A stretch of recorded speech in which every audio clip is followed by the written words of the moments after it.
विश्वम दर्पण दृश्यमान नगरी तुल्यम निजांतर्गतम पश्यनात्मनि माया बहिर्बोधभूतम यथा निद्रया या साक्षात् कुरुते प्रबोध समये स्वात्मानम एवाद्वयम तस्मै श्री गुरुमूर्तये नमः। इदं श्री दक्षिणामूर्तये वसुदेवसुतं देवं कंसचाणूरमर्दनं देवकी परमानंदं कृष्णं वंदे जगद्गुरुं नारायणं नमस्कृत्यं नरं चैव नरोत्तमं देवीं सरस्वतीं व्यासं ततो जयमुदीरयेत्। ओम।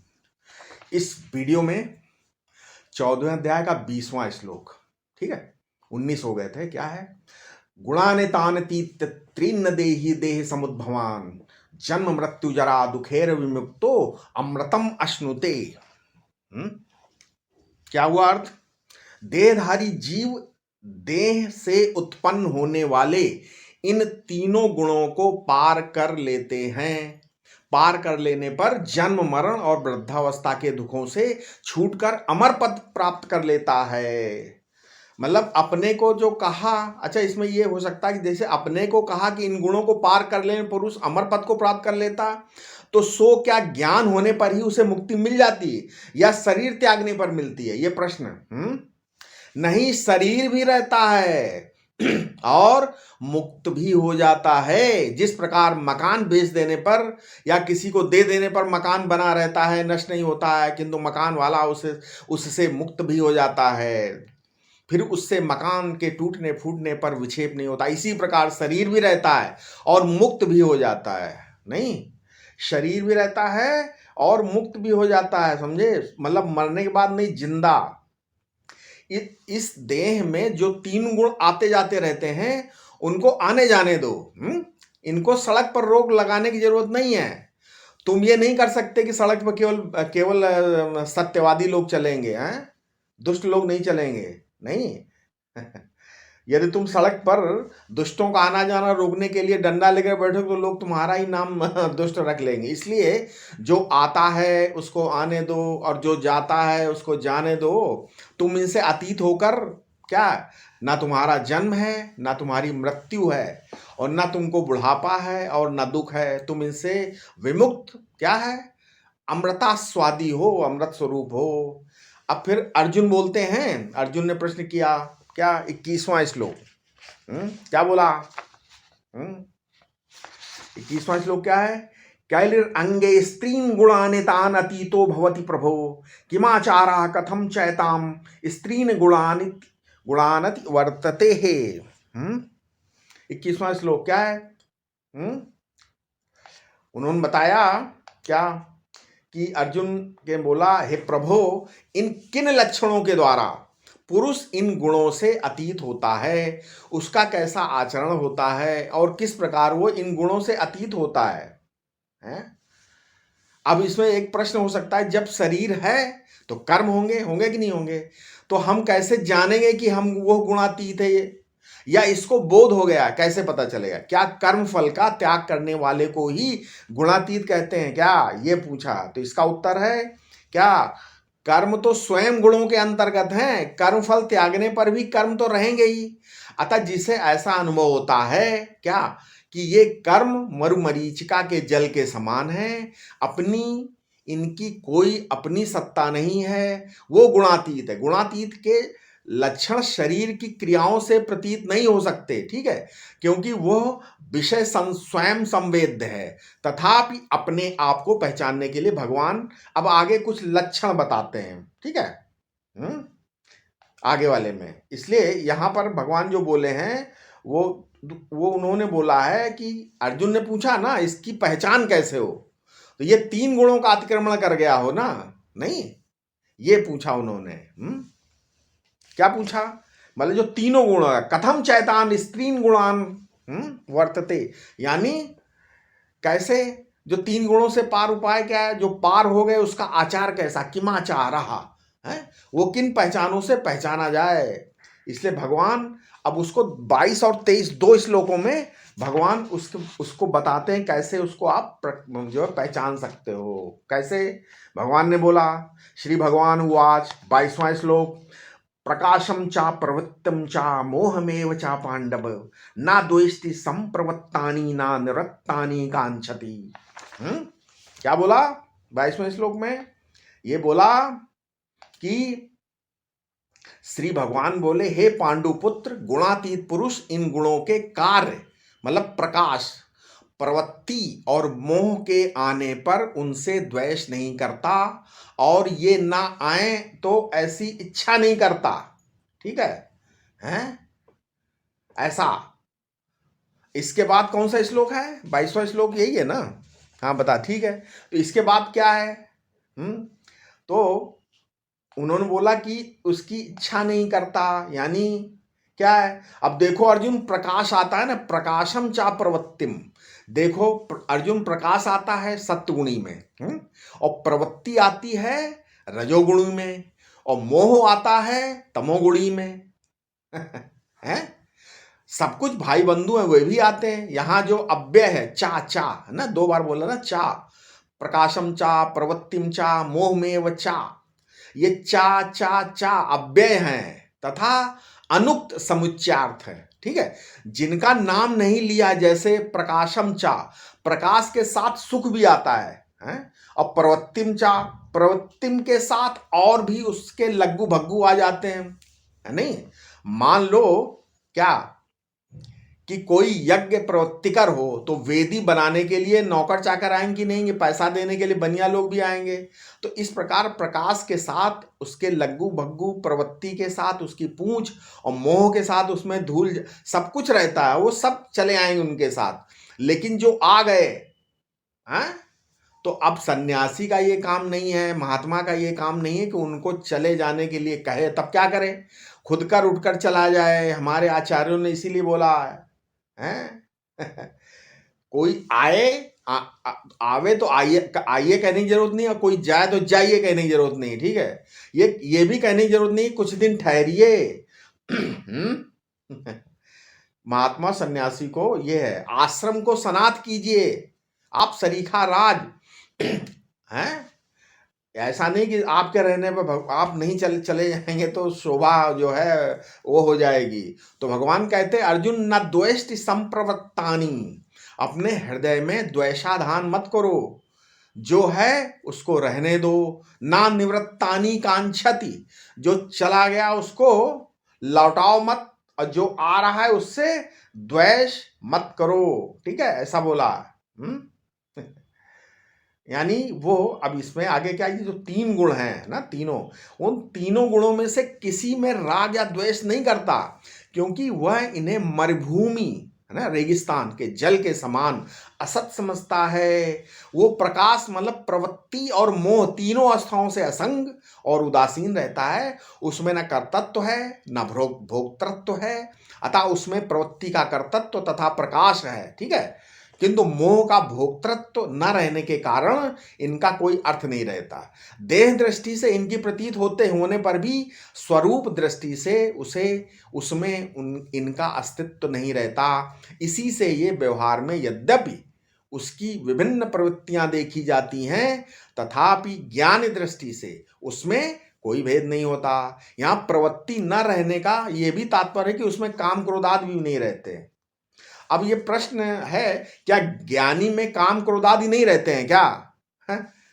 तो इसका उत्तर है कि बोध दृष्टि से, है ना, ज्ञानी में काम क्रोधादि का अत्यंत अभाव है, परंतु अन्य पुरुषों को उसमें इनकी प्रतीति हो सकती है। जो लोग ज्ञानी को देखते हैं दूर से, उनको प्रतीति हो सकती है। मैं एक बात कहता हूं, देखो, जिसमें काम क्रोधादि दोष रहते हैं वो तो विषयी है, और जिसमें ये नहीं रहते वो जिज्ञासु या साधक है। किंतु बोधवान जो है, जो ज्ञानवान है, जो तत्वनिष्ठ है, वो इन दोनों से परे है। समझ गए? काम क्रोध है नहीं है उससे मतलब नहीं, वो इन दोनों से परे है। उसे कोई जान ही नहीं सकता कि वो है क्या और क्या करता है। आगे प्रश्न हो सकता है कि बोध प्रवृत्तिनिष्ठ को भी हो जाता है, नहीं हो जाता है, या केवल निवृत्तिनिष्ठ को होता है? मतलब जो प्रवृत्ति माने कर्मों में लगा हुआ है उसको भी बोध हो जाता है, केवल निवृत्ति से ही होता है ना? इसका उत्तर है, बोध तो जिज्ञासु जो होता है, जिज्ञासु को होता है। ठीक है, जिसे तीव्र जिज्ञासा पैदा हो जाए, मुमुक्षा जागृत हो जाए, वो प्रवृत्ति वाला हो और चाहे निवृत्ति वाला हो, उसे बोध तो हो सकता है। प्रवृत्ति निवृत्ति तो प्रारब्धाधीन है, इसका बोध से क्या संबंध है। अब मान लीजिए आप गृहस्थ आश्रम में हैं, अब गृहस्थ आश्रम में आपको ज्ञान या तत्व ज्ञान हो गया, तो उससे क्या फर्क पड़ रहा कि आप प्रवृत्ति में हो कि निवृत्ति में। या जो सन्यासी का प्रारब्ध है तो वो वहां पर उसको वो भी ज्ञानी है, तो इनका बोध से कोई संबंध नहीं है। आगे एक प्रश्न और हो सकता है, क्या बोध होने पर निवृत्ति की प्रधानता रहती है या प्रवृत्ति की। इसका उत्तर भगवान शंकराचार्य के मतानुसार तो निवृत्ति ही की प्रधानता रहती।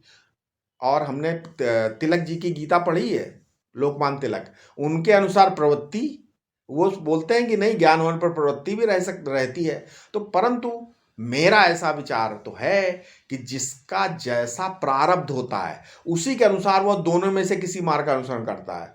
अब किसी का प्रारब्ध है, गृहस्थ है, गृहस्थ में तत्व ज्ञान हो गया, तो उसका प्रारब्ध क्या है, प्रारब्ध गृहस्थी है, तो वो जो क्या होगा, वो प्रवृत्ति में वो कर्म करेगा, ठीक है, व्यवहारिक कर्म करता रहता है, ठीक है।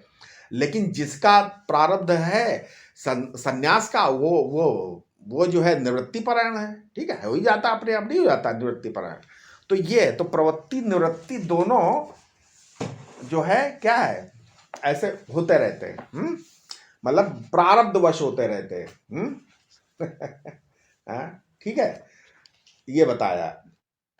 अब जैसे मान लीजिए उसमें बहुत सारी चीजें हैं।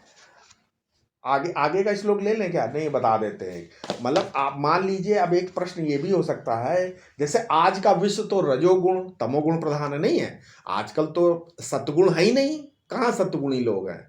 परिस्थितियां तमोगुणी और रजोगुण की ओर ज्यादा होती हैं, कर्म राग लोभ की ओर ढकेलती हैं। तो इन परिस्थितियों में रहते हुए तमोगुण से रजोगुण और रजोगुण से सत्वगुण की कैसे अभिमान, मतलब कैसे चला जाए, प्रैक्टिकल चीजें बता क्या है इसमें है।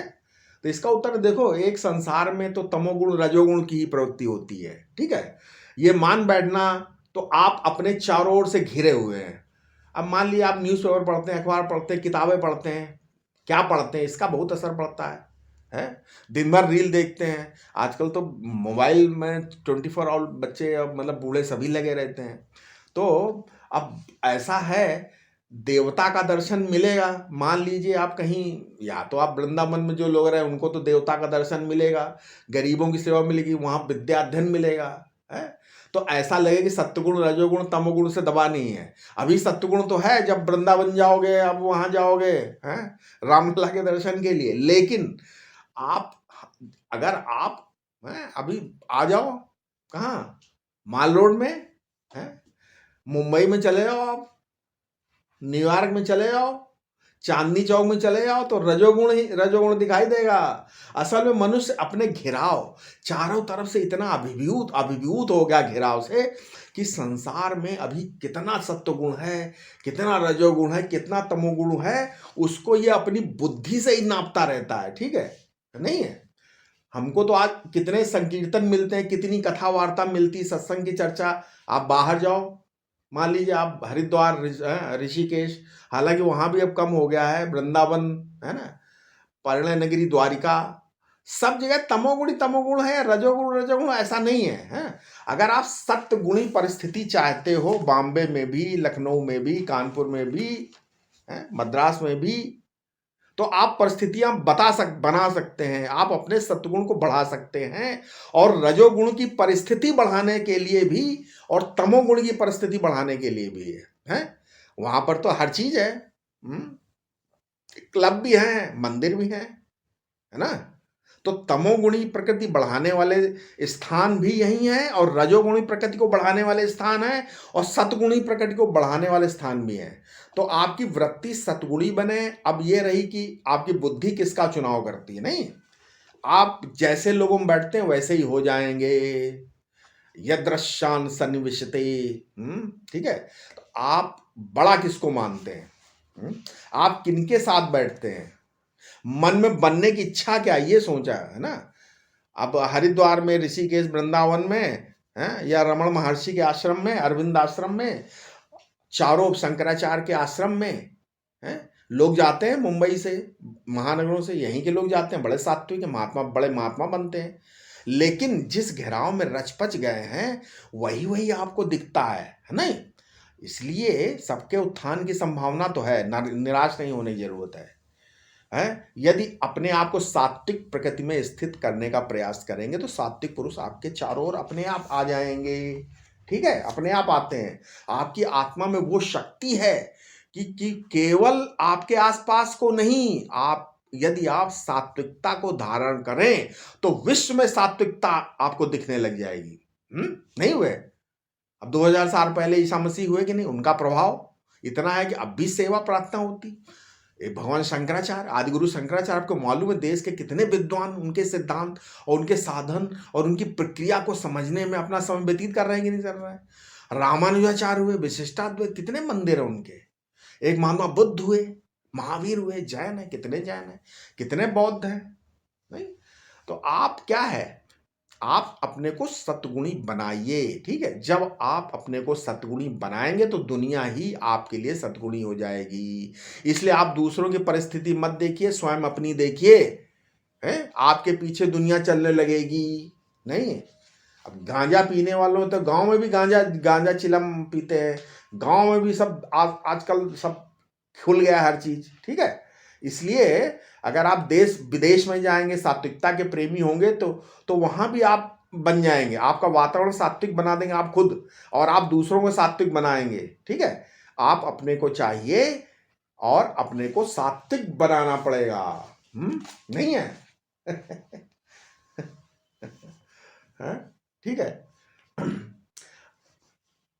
अब चाहे कोई अपने अपने अंतःकरण में सोचे ईश्वर है और कोई सोचे ईश्वर नहीं है, नहीं है, ये दोनों प्रकार के विचार जिस चेतन से प्रकाशित होते हैं, आस्तिक में भी नास्तिक में भी, वो महाचैतन्य, वो पूर्ण चैतन्य क्या है?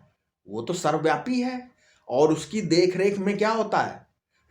उसकी देखरेख में, साक्षित्व में, उसकी अधिष्ठानता में ये सारी की सारी सृष्टि होती है। उसके संबंध के बिना तो कोई सृष्टि है ही नहीं।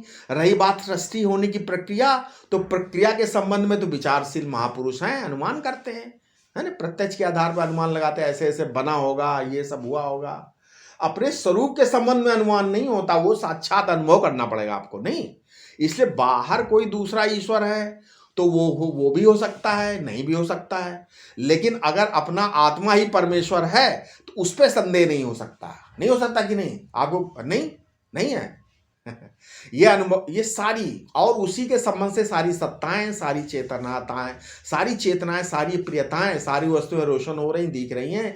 ये अनुभव ही परमात्मा का एक ऐसा स्वरूप है जिसको कोई काट नहीं सकता। सबके सब जो इंद्रियों से प्रत्यक्ष होते कर सकते हैं, सारे अनुमान कर सकते हैं, सारे उपमान, अर्थापत्ति, अनुपलब्धि कर सकती है, परंतु जो सबका अनुभव करने वाला अपना आत्मा है वो नहीं कर सकता। उसके बिना आंख, नाक, कान सबके अलग होने पर भी कोई काम नहीं कर सकते हैं। ठीक है, परमात्मा के साथ इस सृष्टि का संबंध तदात्म संबंध है, और परमात्मा ही सृष्टि के रूप में दिख रहा है, समझ गए, और अपने प्यार से, अनुग्रह से भरा है। उसके संबंध के बिना तो सृष्टि की कोई वस्तु हो ही नहीं सकती।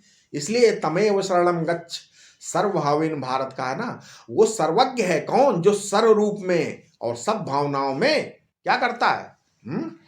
सब भावनाओं में परमेश्वर का दर्शन करता है, भजन करता है, नहीं, सब कुछ करता है। चलो आगे कौन सा श्लोक है?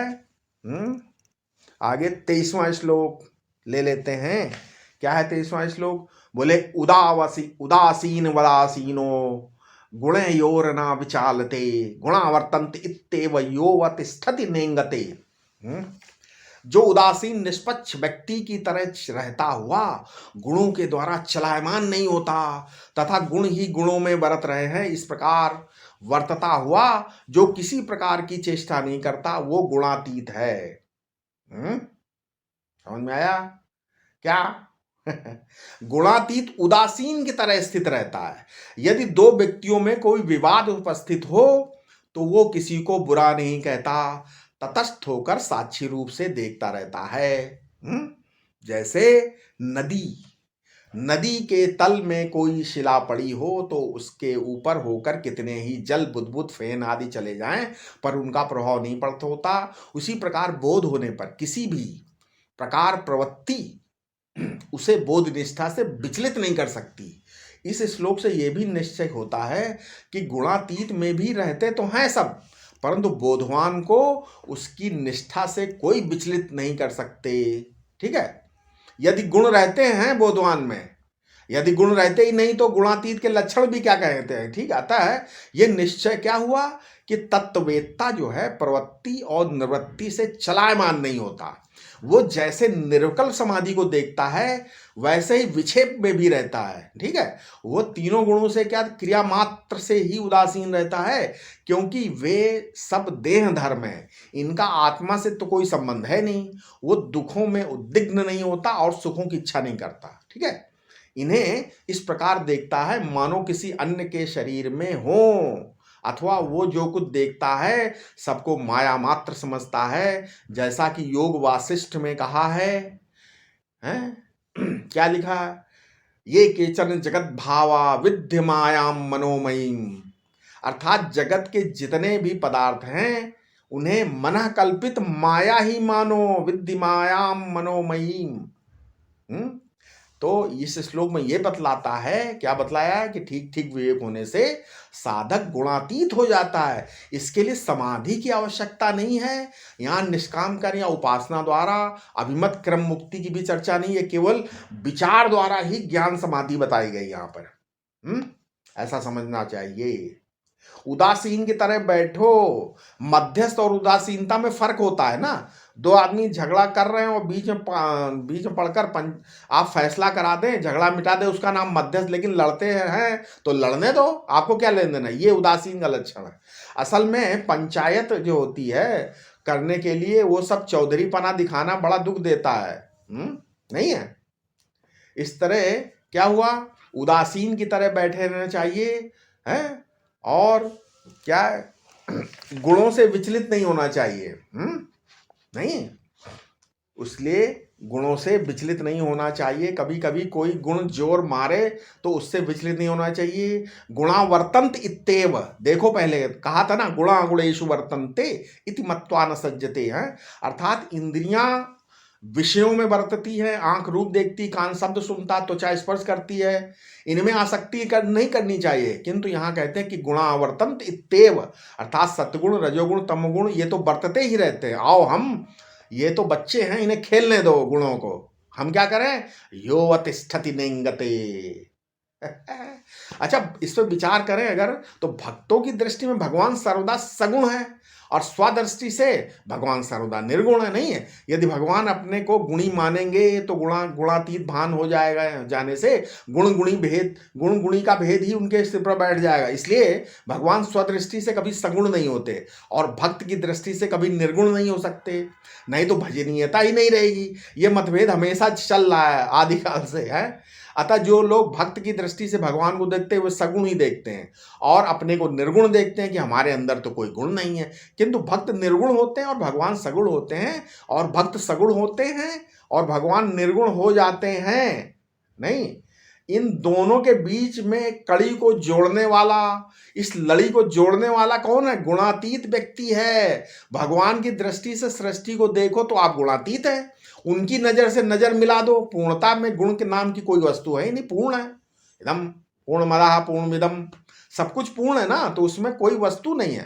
तो क्योंकि गुण तो गुणी भाव को साथ लेकर रहता है। जब गुणातीत की बात चली तब भगवान ने कहा देखो भाई, संसार के गुणों से उतना कुछ संबंध नहीं है, असल में संसर्गाध्यास होता ही नहीं।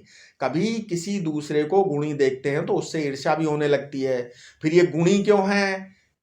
किसी को गुण रहित देखते हैं तो घृणा होने लगती। इसलिए असली काम तो हमारे जीवन में जो गुण आते हैं उन्हीं से पड़ता है। जो साधक होते हैं रोने लगते हैं, हमें निद्रा क्यों आ गई, आलस्य क्यों आ गया, प्रमाद क्यों आएगा, नहीं आया। है कभी समाधि लगी, अरे अब समाधि क्यों नहीं लग रही है, कहाँ चली गई, वो स्थिति नहीं आ रही है। यहाँ भगवान तो हमें बराबर दूसरा और कौन है, हमको समाधि लगती ना, नहीं है। हम शांत रहते हैं तो हमारे बराबर कोई नहीं, और कौन है भाई ये लगता है आपको। लेकिन भगवान जो गुणातीत की पहचान बताते हैं उस पर वे कहते हैं उदासीनवत। हम जैसे दूसरों के साथ उदासीनता का बर्ताव करते हैं, वैसे ही हमें अपने कहे जाने और जो अब हमारे अपने खुद के देह इंद्रिय अंतःकरण के साथ भी उदासीनवत आचरण करना चाहिए। कभी नींद आ गई सो गए, कभी मन आया है पैदल चल दिए 5 किलोमीटर, कभी जोर जोर से बोल दिया है। ये नहीं खांसी आ रही उसको दबाते जा रहे, नहीं भाई। है? पर गुणों के आने जाने से स्वरूप में कोई विचलन नहीं होना चाहिए। है? इसलिए ना चाल लेते, अच्छे गुण आने से अभिमान नहीं होना चाहिए, बुरे गुण आने से ग्लानि नहीं होनी चाहिए। अभिमान और ग्लानि दोनों से मुक्त होकर जीवन मुक्त पुरुष निवास करता है। यही गुणातीत का आचरण है। ठीक है। ठीक है। अब हुआ क्या, स्वामी अखंडानंद जी बताते हैं कि एक महात्मा थे, तो स्वामी अखंडानंद जी उनकी सेवा में थे, क्योंकि वो गंगा के किनारे किनारे होते हुए आए थे उनके गांव के पास। और उनको जब क्रोध आता था तो बहुत भद्दी भद्दी वो कुछ भी बोलने लगते थे, तो जिनको बोलकर सुनाया नहीं जा सकता है, तो वे सभ्यता के शिष्टाचार के विपरीत चीजें थी। एक दिन वो स्वामी अखंडानंद जी के जब बालक थे तो नाराज हो गए, उनको बहुत उल्टा सीधा बोल दिया। तो स्वामी अखंडानंद चुप सह गए, क्योंकि उन्होंने बोला कि मेरी दृष्टि में तो वो परमात्मा स्वरूप थे। जब वे शांत हुए तो बहुत खुश हुए, तो पहुंच गए रसोई घर में। ठीक है। स्वामी अखंडानंद जी बोले पहुंचे रसोई घर में, वहां मैं उनके लिए मतलब स्वामी अखंडानंद जी उनके लिए खिचड़ी बना रहे थे। उन्होंने चूल्हे पर चढ़ी खिचड़ी में अंगुली लगाई तो वो जल गई। फिर बोले कि देखो गुरु, गुरु बहुत बोलते थे वो स्वामी जी, बोले देखो गुरु मैं तुम्हारे ऊपर नाराज हुआ और मेरी उंगली जल गई देखो। मैंने बाद में उनसे पूछा महाराज आपको इतना गुस्सा क्यों आता है। वे सुनकर वे फिर गुस्से में आकर बोले कि मैं तुमको बुलाने जाता हूं क्या, मत आओ मेरे पास। तो तो क्या मतलब इसका मतलब है, तो वो कहते थे आप हमारे पास आओ तो मैं क्या कहता हूं चले जाओ, नहीं नहीं महाराज आप भी नहीं कहते हैं। तो क्या है, अपने मन से आते हो जाते रहते हो।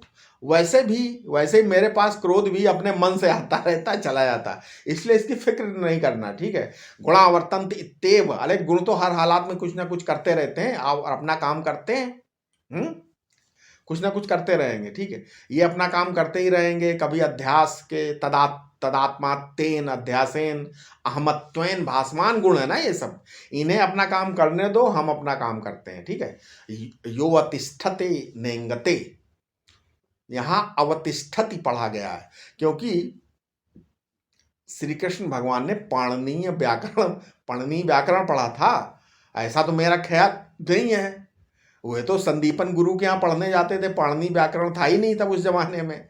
है तो यहाँ पर अवतिष्ठति, यदि कहो कि क्यों नहीं था, तो पाणिनि ने स्वयं अपने सूत्रों में वासुदेव शब्द का उल्लेख किया है। इससे सिद्ध होता है कि उन्होंने अपना पाणिनी व्याकरण बाद में बनाया होगा उन्होंने। इसीलिए एक सूत्र में लिखा है क्या, वासुदेवा अर्जुनाभ्याम वन, मतलब एक सूत्र में वासुदेव अर्जुन का नाम आया है, इसका मतलब वो श्री कृष्ण के बाद हुए पाणिनि। तो उनका पाणिनि व्याकरण उस समय कौन रोकता कि आप अवतिष्ठत मत बोलो, अवतिष्ठते बोलो। हैं, अवतिष्ठत बोला ना, बोलते नहीं भाई पाणिनि व्याकरण अवतिष्ठते बोलो। तो जिन लोगों को पाणिनि व्याकरण बहुत अच्छा का बड़ा आग्रह है, वे यो अवतिष्ठते ऐसा पाठ करते हैं। ठीक है। यो अवतिष्ठते नेंगते। ठीक है, ऐसा। ठीक। अब इसके आगे कौन सा श्लोक है, 24वां श्लोक। क्या है, सम दुख सुख स्वस्था समलोष्टास्म कांचन तुल्य प्रिया प्रियो धीरस्त तुल्य निंदात्म संस्तुति। संस्तुति क्या हो गया।